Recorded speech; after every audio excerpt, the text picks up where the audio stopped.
A wormhole has been discovered on the edge of Republic space, locking down the ISTARS system and defending against any possible incursions has just become more important. Hello, Legion, this is Hadrian. Thank you for being here. Let's play some more Stellaris Federations in our Final Federation 2 series. So the ISTAR system is right here. The nice thing about this wormhole is it's on the far side of the system.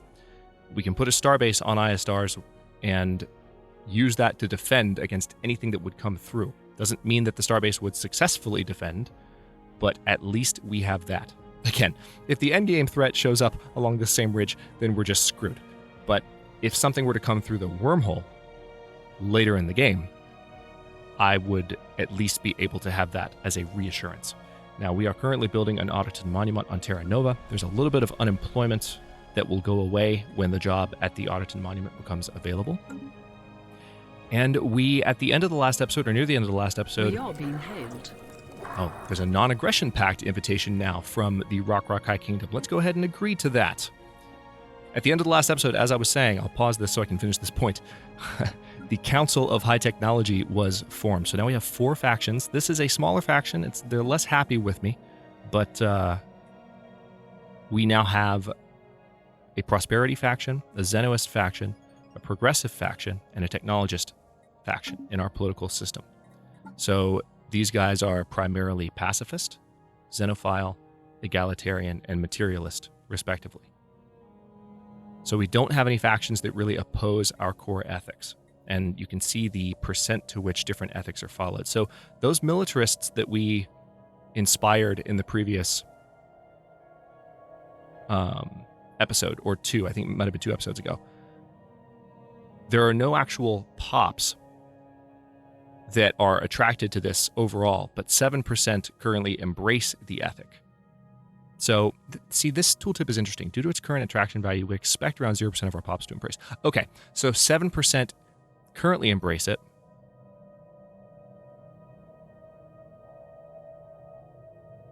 So we have a prediction. This is not a system. I've always looked at these numbers, but I've never read the tooltip this specifically.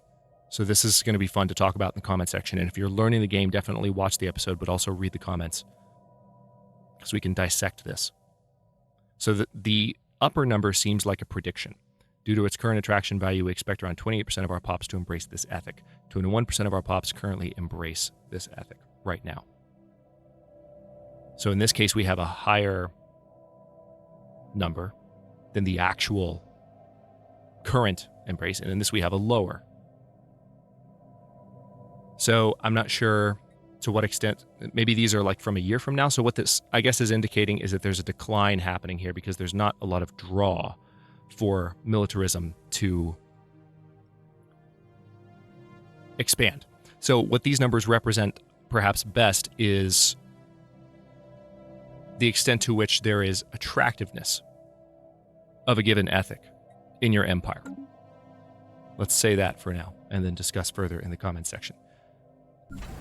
Okay, so do I need to build anything on you? Yeah, that's right. We looked at this briefly last episode, and then something distracted me. So we can also build an off-world trading company, which I've already researched. This produces an additional 2 trade value, which will help with our energy surplus. So let's go ahead and say that for this trade-based station that we've set up in Sirius, that I want to have that in place. ISTARS 4B, another strategic resource has been discovered. Zro, awesome. So it is an extremely rare aerosol of exotic particles that appears to have been deposited here. So where is this exactly? Oh, interesting. Toxic World, ISTARS 4B. As I'm trying to center the camera and failing miserably. There we go. Through a meteor impact, but its true origin is a mystery. If ingested by psionically gifted individuals, this aerosol should act as a very potent and potentially addictive drug that enhances psi abilities.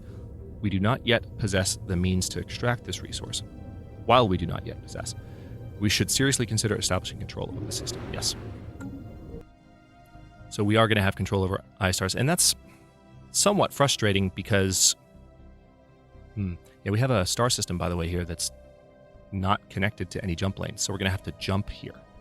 Or there might be an anomaly that is connected to this that we're about to research. So that's also a possibility. I'm going to give the order to upgrade this fleet because I think... Hang on. Let me take a look at my research projects. Which project finished? Ah, yes. Ceramo metal armor. So the science ships and construction ships update automatically, but your main ships have to be upgraded. And so they're flying back to Sol to get that upgrade done. They would normally do it at their home starbase, but the home starbase doesn't have a shipyard. So they're going to the nearest shipyard for upgrades. There's one shipyard, so these ships will be upgraded literally one ship at a time. Well, there might be two. No, there's just one. Just one. We are being hailed. Form defensive pact. Wow, the Rock are being quite friendly toward me, so we would not... All right, so is this the... Oh no, this is the Ministry of Culture. All right, one thing at a time. So this is why I don't have it on speed 3 yet, because there's a lot popping up, even with just one empire in our communications list. Form defensive pact. We would not want to drag your empire into a conflict, but it's clear we would benefit from joining together against possible threats. Form a defensive pact with Rock High Kingdom. If either empire is attacked, the other will automatically come to their defense. We're making a lot of extra influence per month, so these agreements, normally you want to be careful when you're offered a bunch of agreements, like, can you afford to give up the influence per month? We're already giving up almost a full point. Now, the defensive pact, I think, is more expensive. I'm going to agree to this for now. I'll back out of it later if it's too taxing. Now, greetings, patron Nadzeni Ningwali. We have come up with a gorgeous new type of architecture specifically tuned to improve crowds' understanding of one another, a ministry of culture. It functions thanks to a mix of using the populace's subconscious bias against each other in art and smashing it all and presenting a new form of unity. Would you like to purchase this building? It will surely prove useful to binding your empire together, and it's a bargain, if I do say so myself. So this gives additional culture worker jobs if we were to build this on a planet, and the unity from those jobs is 15%. So this is just a unity producing facility. Let's go ahead and say yes. So we've once again chewed up our energy while trying to build towards solid liquidity. It's going to keep happening, to tell you the truth, but we'll get there eventually. The economy is spinning up. Looks like they're expanding in that direction, but they haven't done anything here yet, so we might be able to add these systems, especially since we're not in an adversarial position with them right now. System survey concluded. All right, so yeah, you are now going to go check out that unknown system, and it might have some resources worth grabbing. Yeah, I want to get these in my territory too, because the society research and engineering research bonuses here are small but substantial.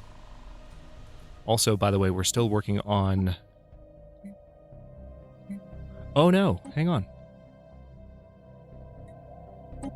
I never actually did the project. We had the project to utilize the cave mushrooms. Let's go ahead and research that. I've been wondering why that wasn't completing yet. Then I checked the technology, and it wasn't even on the list. I was like, wait a second. I didn't realize I didn't click that. Okay. So on Avalon, we now have a little bit of unemployment. And still can't clear any blockers. Again, this is going to be a mining world. Let's continue building some mining. Good. The NSS Volga has successfully restored power to the automated shipyard over Xenia 1A. The facility immediately resumed its interrupted construction order using what materials it had on hand to build 3 advanced raiders of an unknown design. Unfortunately, the ancient facility broke down completely afterwards and has been deemed beyond repair. We have sent crews to the new ships and commissioned them into our fleet. Excellent. Now, I don't think... Yep. So... our command limit is a little bit too high, so what I'm going to do is order the new ships just to follow the first fleet around. But it's pretty fantastic that we got that to happen at this point. I'm pretty excited about that. I've just given the order for Sehutum to have a starbase built, and then what the heck, we'll go ahead and bring Hadar in after that. I don't like seeing that little donut in our territory. It bothers me. It hurts my brain.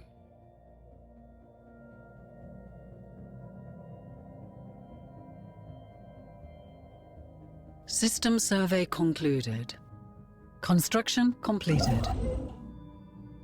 All right, so that has been fully integrated. Yeah, I think I'm going to go for these first. So we're chewing up our pilot. Yeah, the defensive pact is an entire point of influence, but we no longer have the non-aggression pact. So really, it's a 0.75 drop compared to what we were looking at a moment ago.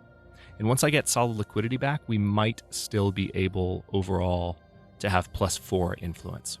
Remember that this is always rounding down, so our monthly gain is actually 3.54. We're a little bit over halfway to being better off.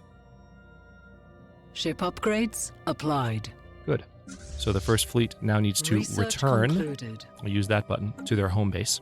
We have detected Well- an anomaly. Do they, though? Now that I know that I'm so friendly, I can get a little bit more energy if I keep them at Sol. Excuse me while I change my mind. Okay, so a new anomaly has been discovered.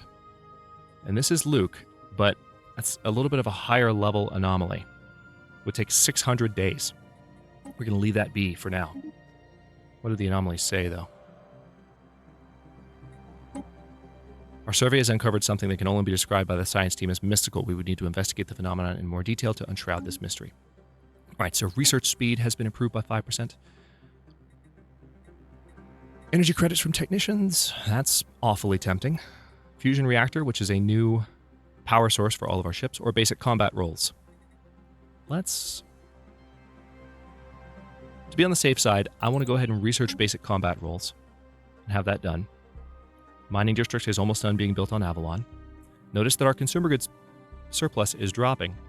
It's mainly due to the buildings that we've built, the Otterton Monument, and the fact that our population is growing. So we're consuming more and more, and we're going to need to do more to make sure that that is staying above a certain level. Our current leader, this is always worth keeping an eye on in the situation log, our current leader needs to have a 20 energy surplus by the end of their term. We are being hailed. Migration treaty. Construction All right. So these guys, even though their ethics are not similar to ours, they are really liking us. So this is a potential Federation partner if they turn out to be friendly towards other empires, and from a roleplay perspective, if it makes sense for us to bring them in. So they're offering a migration treaty, which means that they would be able to live in our worlds and we could live in theirs.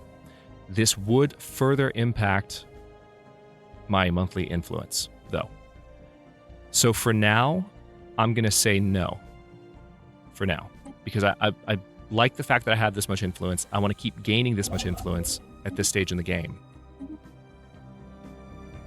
But we can fairly soon go ahead and jump into that with them, I think. All right, so the Hishmal system has been uncovered, and our science ship is going to start looking around. Robert Stiles will also be level 3 pretty soon, in about 100 experience. So hopefully surveying this system will do the job. Let's take a look. The special project has concluded. Good. All right, so this is what I was excited about with this particular quest chain. Industrial facilities have been built over the outlets for the fungus-infested cave systems. This is on Avalon. Apart from filtering and regulating the spread of spores, these plants can also convert any excess spore clouds into useful exotic gases. So that's the rare resource we discovered earlier. The population growth is increased as the somewhat randy inhabitants of Avalon satisfy their urges more frequently, which unfortunately also means that the level of violence and conflict is somewhat higher on Avalon. That's the price of progress. So check this out. The lesser evil modifier has been added to the entire planet. People are 5% less happy, but they grow at a tripled rate. Pop growth speed has been improved by 200%. So this ends the feral overload event chain. That's why I was excited about that. So now this planet is going to grow a lot faster. A lot faster. I'm excited about that. All right, so you're currently on Auto Explore. You need to finish... Oh, that's right. I forgot I told you to Auto Explore. You should already be... How close are you to finishing this system? You finish surveying here, and then I want you to come back, and you're just going to start looking into this stuff.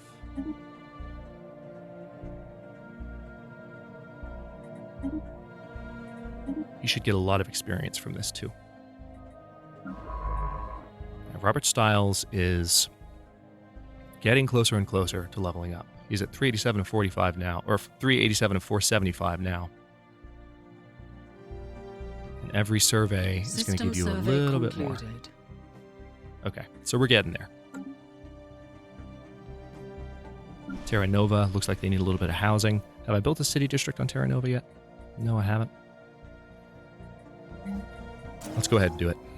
It's a little bit premature, but that way we don't have to worry about amenities there. So I haven't talked about amenities yet in the series. Amenities is one of the planetary modifiers that basically is the extent to which your population has entertainment around them. That's why you see the music logo and the drama masks here. So it's just Amenities represent planetary infrastructure and jobs dedicated towards fulfilling the day-to-day needs of the population. A planet that does not meet the amenities needs of its population will suffer penalties to happiness. You can increase amenities by employing pops in various jobs, such as entertainers.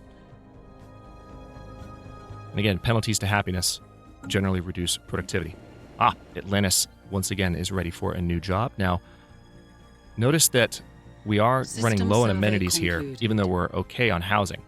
So, in order to address that, I'm going to go ahead and build a second city district in Atlantis.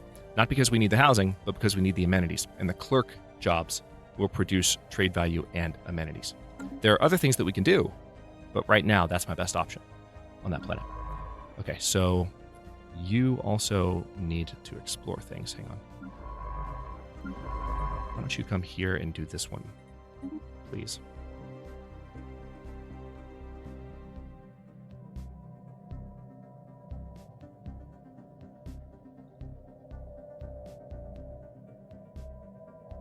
So it's pretty good news that the Rock High Kingdom, they're friendly with us now, and our relationship with them continues to improve, so we might be able to federate with them.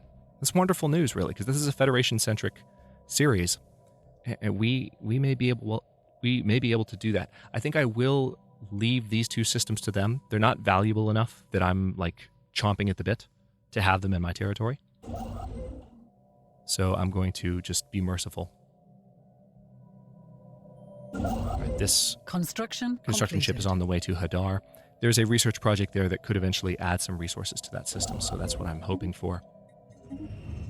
Etic Monolithic.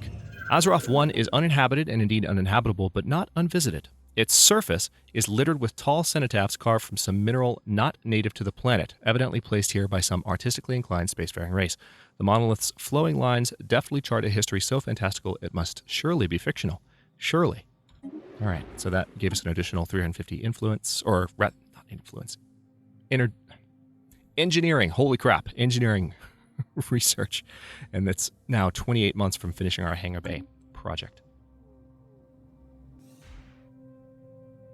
At some point soon between recordings, I need to sit back down and take a closer, deep dive again into the research system, because those of you who've been on the channel for a while will recall that in recent series, I finally, had the aha moment where I was like, okay, I understand how this is kind of clicking together, but it's complex, and my ability to just look at it and say, here's how it works, is imperfect. It's definitely one of the more complex systems in Stellaris, and it's always been that way. They haven't changed it that much in recent years.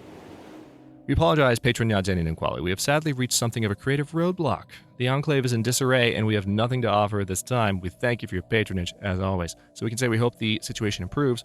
We could demand a refund, and we would no longer be a patron of theirs. Now, I don't want to do that, so I'd rather just be nice to them.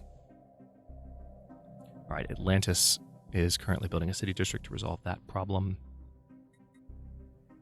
Oh yeah, I had them selected because I was making sure that the food bonuses are still in place on my worlds, which are not in all instances.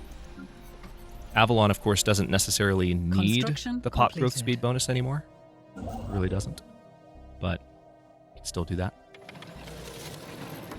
The structures on A Fury 1C are not old as we first believed. It seems to be a playground, or not as old as we once believed. It seemed to be a playground or amusement park of some sort. Science officer Luc Pelletier notes that many of the contraptions are highly complex creations that we can learn much from, and that to the builder's alien eyes, this might have been a cutting-edge sensor array, or even a gigantic art installation. Regardless, to us humans, it looks mostly like a place where you would take your young and let them amuse themselves. So we're going to gain some society and engineering research from this. Watch what happens when I do this. I hate the technology doesn't have a hotkey.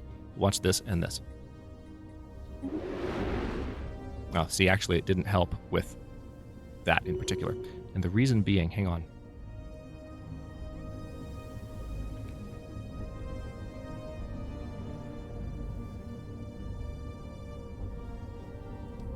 I think there is a limit. I don't see. This is why I've got. This is exactly what I was talking about. I've got to take a look at this because we just got a boost, but it didn't show immediately. And I remember there being a reason. Stored research plus. Yeah. Okay. Folks who are getting ahead of me can probably comment and break it down. I know there's already one person who's explained it recently, but it takes a lot to explain it, and it takes a particular degree of writing skill. I'm not saying anything about the people that have already tried to explain it. I'm really not, but it takes a fair degree of writing skill to really break down in a clear way how the research system specifically works. What does it mean when you get those bonuses? Why, just now, did one of the projects decrease in time, but the other one didn't? And before I take a stab at that in the series again, I want to make sure that I can really spell it out. We are once again over on our admin cap because we are just expanding fairly rapidly. Haven't encountered any more neighbors yet, but we will. Aha! Time for a new tradition. So, we can go for the survey speed improvement and the science ship disengage chance improvement, or we can go for something that improves our leader experience gain and leader level cap. Also, it's worthwhile to look at what's at the end of each of these chains. What are we moving toward? So Pops working with research have their upkeep reduced by 20%, or research station output is increased by 10%. I think I'd rather go with that. So we're going to get that one for now, the survey speed improvement and science ship disengagement, and then next we'll probably go with that. Unless we have a reason to consider another option. I think I am going to build another couple of science ships. I think it's time. Another couple of construction ships too. All these ships have a certain amount of upkeep. 1 energy per ship. In the case of science ships, it is also 1 energy per ship. So you do have to keep an eye on that.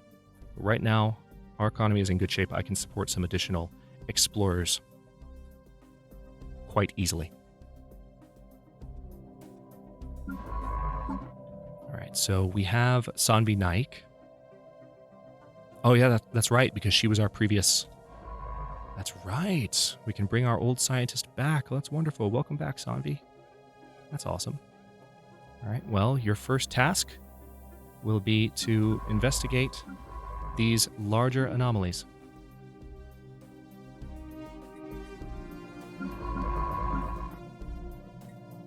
That's your first job, Sanvi. It's going to take a while, but I want you to take a look at it for me.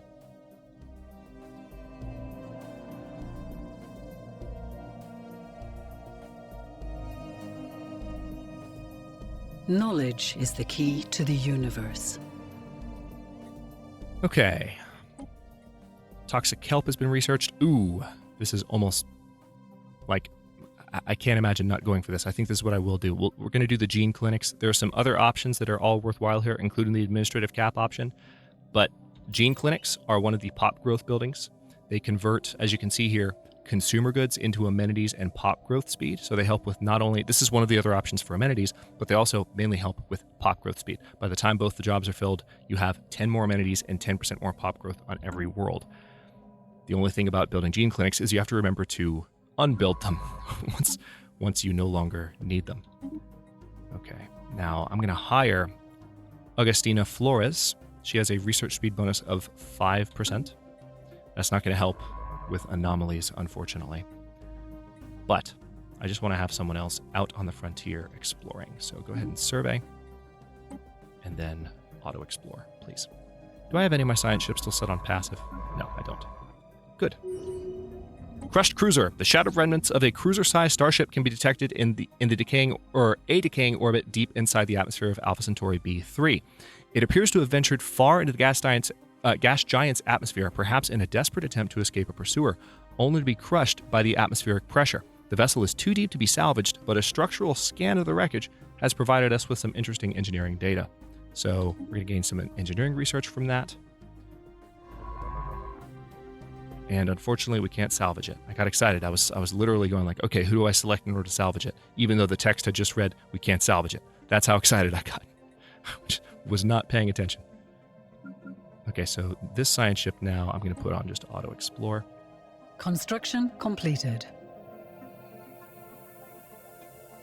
Nice. All right, so we can build those stations, and then we're set up here as far as the resources that are available to us.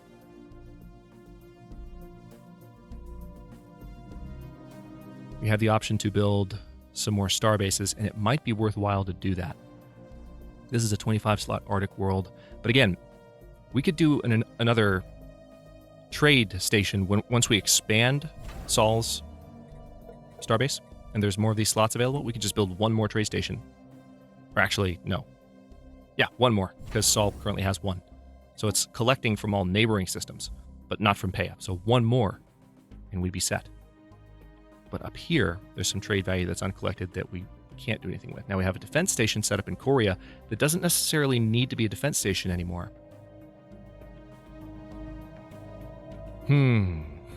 Also, there's the very real chance. I do need to go ahead and get a defense station set up in Iostars. Not that we are under threat immediately, but I want to have that done.